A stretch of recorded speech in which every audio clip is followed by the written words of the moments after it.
సకల జగత్పాలకుడు ఎందుకు విచలితంగా ఉన్నారు? ఒక ప్రశ్న ఉంది ఆరాధ్య. దుష్టత్వానికి విరుగుడేమిటి? శక్తి. ఒకవేళ ఆ శక్తే సమస్య అయితే అప్పుడు భక్తి. శక్తి దుర్వినియోగాన్ని కేవలం నిస్వార్థ భక్తి సమతుల్యం చేయగలుగుతుంది. మీరైతే నా సమస్యను పరిష్కరించేశారు మహాదేవ. సన్నద్ధమవ్వండి. ఎందుకోసం? అవతారం కొరకు, ధర్మ సంస్థాపన కొరకు. అసురులను సంహరించడం, వాళ్ళని దుర్మాడటం ఇది మీ అధికారం, మీ కర్తవ్యం. ఈసారి ఎదుర్కొనేది అసుర శక్తిని కాదు మహాదేవ, శక్తిలో వచ్చిన అసుర ఆలోచనలే. అధర్మం అసురుల కంటే ఎక్కువ నరులలో మరియు వానరులలో కూడా తన పాదాన్ని మోపుతుంది. అందుచేతే నా సుదర్శన శక్తితో పాటుగా రుద్రాక్ష భక్తి ఆవశ్యకత కూడా ఉంది. ఈ నారాయణుడు అసుర శక్తి దంష్ట్రల్ని ఖండించగలగాలంటే అందుకోసం శివుని అంశ ఆవశ్యకత ఉంది. అటులని ఆరాధ్య, నా అంశ అవతారం దాలుస్తుంది నా నారాయణుడి సేవ కొరకు. నా సేవ కొరకు కాదు మహాదేవ, నిజానికి ఇది లోక కళ్యాణం కొరకు. మీ యొక్క అంశ పాపపు పర్వతాన్ని పెకలించి వాటిలో నుంచి స్నేహ సంజీవనిని తీసుకొస్తారు. ఈనాటి వరకు మీరు అధర్మాన్ని సంహారం చేసుకుంటూ వచ్చారు, కానీ ఈసారి మీరు ధర్మానికి ప్రతీకగా నిలుస్తారు. ఈసారి హరుడు లేకుండా ఈ హరి ధర్మస్థాపన ఎట్టి పరిస్థితిలోనూ చేయలేడు.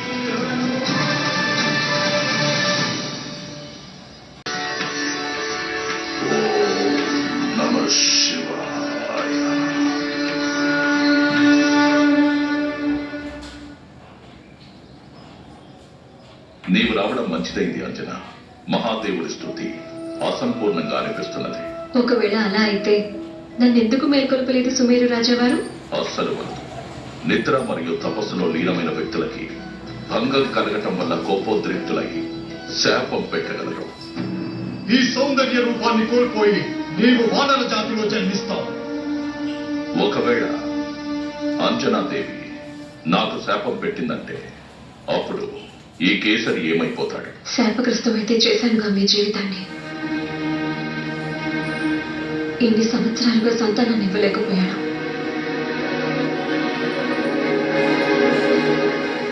నువ్వెందుకు బాధపడుతున్నావు అంజన? ఒక స్త్రీకి పర్యాయ పదం కేవలం తల్లి అవ్వడమే కాదు. ఈ స్త్రీ సుమేరుకి రాణి కూడా. ఈ రాజ్యానికి నేను వారసుని ఇవ్వగలగడం అనేది నా కర్తవ్యం అవుతుంది. అలాగే మీకు సంతానాన్ని.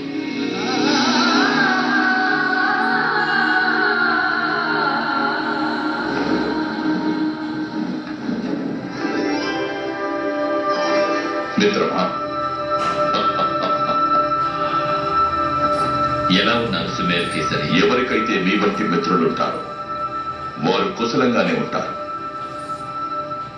మా రాణిని పరిచయం చేసుకోండి. వీరు అంజన, సుమేరు రాజు సతీమణి.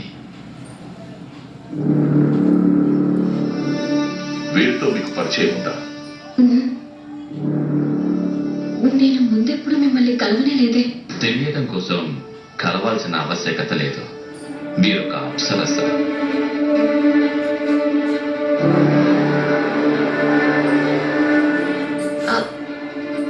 మీ మిత్రులు ఇరువురు మాట్లాడుకోండి, నేను ఇప్పుడు వస్తాను.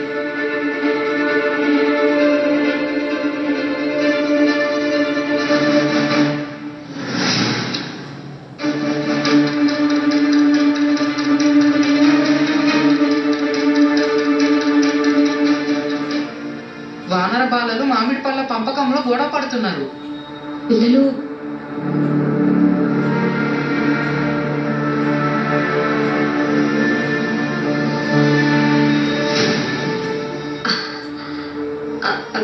మీరు వెళ్ళి మీ పెద్దతండ్రి గారితో చెప్పండి. పదండి పదండి. కేసరి తండ్రి, వానర బాలలు మామిడి పండ్ల పంపకం కోసం గొడవ పడుతున్నారు. మీరు శీఘ్రమే మాతో రండి. నేను ఇప్పుడే వస్తాను.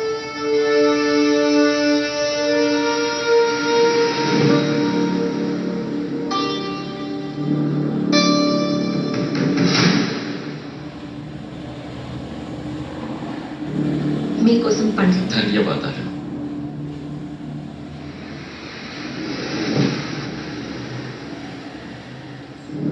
మధురంగా ఉన్నాయి.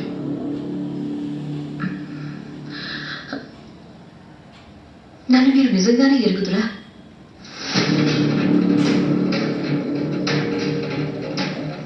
నాకిప్పుడు ఏం తెలుసు అన్నది ప్రధానం కాదు దేవి. ప్రధానం ఏమిటంటే మీరు ఏమి తెలుసుకోవాలనుకుంటున్నారు? నా ముక్తికి మార్గం. సంతానం కలిగాక నాకు విముక్తి కలుగుతుంది, కానీ నాకు ముక్తి ఎందుకు కలగటం లేదు? సంతానం నాకు ఎప్పుడు కలుగుతుంది? శాప విమోచన నాకు ఎప్పుడు జరుగుతుంది? మీ స్వామికి మీ గత జన్మ గురించి సత్యం చెప్పండి. నేను ఈ సత్యం వారికి ఎన్నటికీ చెప్పలేను. ఏమి సత్యం అంజనా?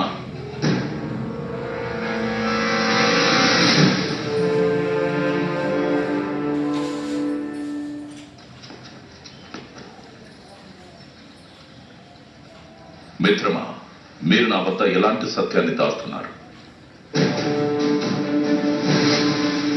అలాగే అంజన ఇంత క్రోధంగా ఎందుకుంది? మిత్రత్వంలో హద్దులు ఆవశ్యకత అవుతాయి కేసరి. మిత్రత్వ సంబంధం కొరకు నేను సతీపతుల సంబంధంలో అతిక్రమణ చేయలేను. అంజనాదేవి సత్యమంతా వెల్లడిస్తే శుభమవుతుంది. నేను వీడ్కోలు తీసుకుంటున్నాను. ప్రణామాలు మిత్రమా.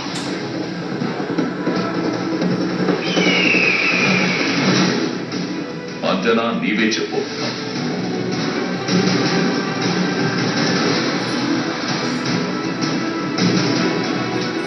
అంజనా,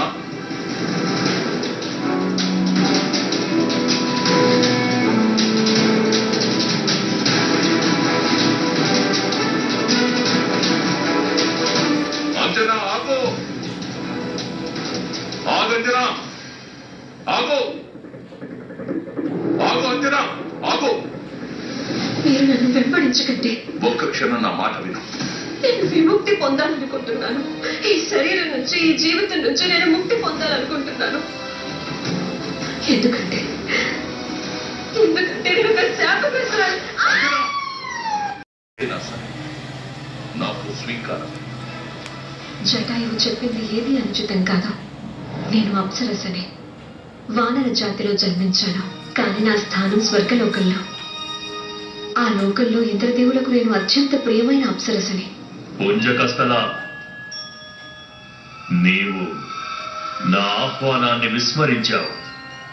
క్షమించండి దేవరాజా, మీరు దేవతలకి రాజు. కానీ ప్రస్తుతం నేను దేవదేవుడైన మహాదేవుని సేవలో ఉన్నాను.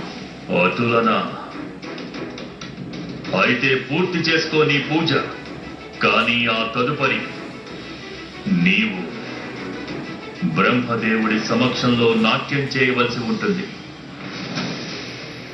అలాగే భంగం చేయవలసి ఉంటుంది బ్రహ్మదేవుడి తపస్సుని.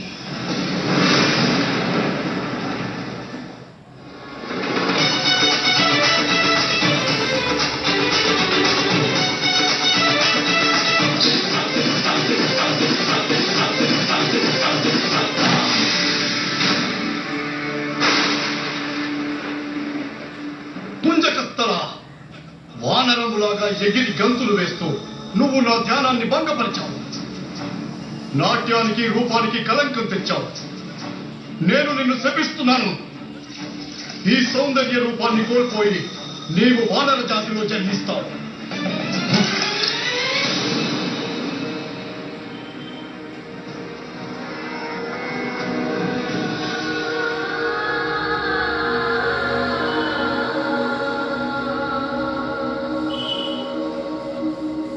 నీ గత జీవితం మీద నాకు ఎలాంటి అధికారం లేదు.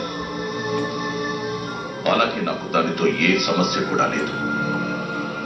మహాదేవుడే మన జీవితాలని ఏకం చేశాడు. మహాదేవుడే మన జీవితాలకి మార్గం చూపిస్తాడు. వాయుదేవ, నా ఈ శక్తి పుంజం అంశని కేవలం మీ వంటి పావన, నిశ్చల, అలాగే నిస్వార్థ శక్తి మాత్రమే నియంత్రించగలదు.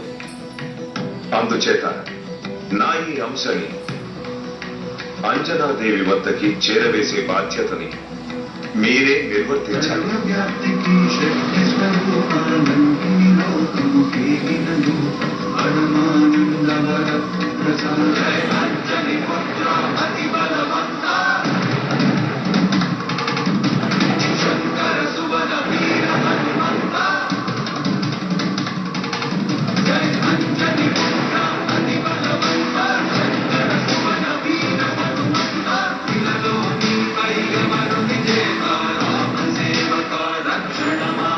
నీ తపస్సు ఫలించింది దేవి. దాని ఫలమే ఇది, ఈ దైవాంశ. మీరు శపించబడ్డారని అనుకోవద్దు. మీరు దివ్యులు. అందుచేతే ఈ దివ్యబాలుడి కొరకు మిమ్మల్ని ఎంచుకోవటం జరిగింది. అంతా మహాదేవుని అభిష్టం.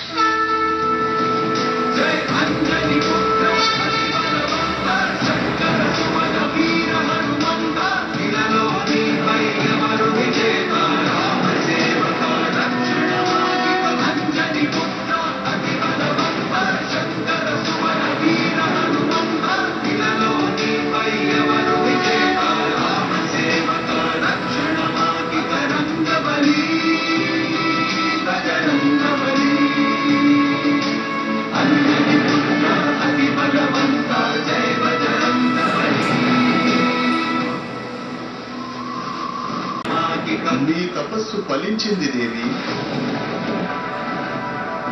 దాని ఫలమే ఇది, ఈ దైవాంశ.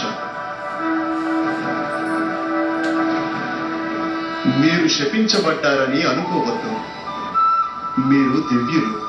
అందుచేతే ఈ దివ్యబాలుడి కొరకు మిమ్మల్ని ఎంచుకోవటం జరిగింది. అంతా మహాదేవుని అభిష్టం.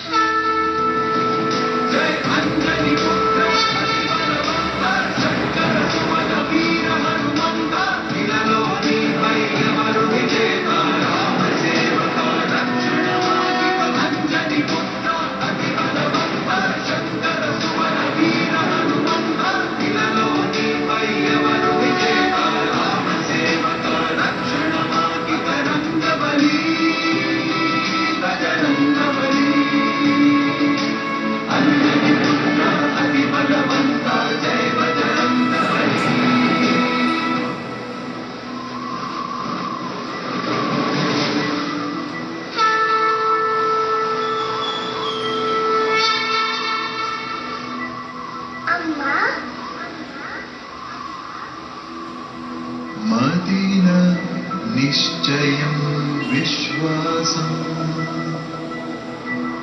వినయ విధేయ సన్మానం సమస్త శుభ కార్యములన్నీ సఫలము చేయు బజరంగబలి.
కేసరి రాజుకు జయ హో, అంజని మహారాణికి జయ హో, సుమేరు మహారాజుకు జయ హో, సుమేరు సామ్రాజ్యానికి జయ హో, రాబోయేవారు ఆ యువరాజుకు జయ హో.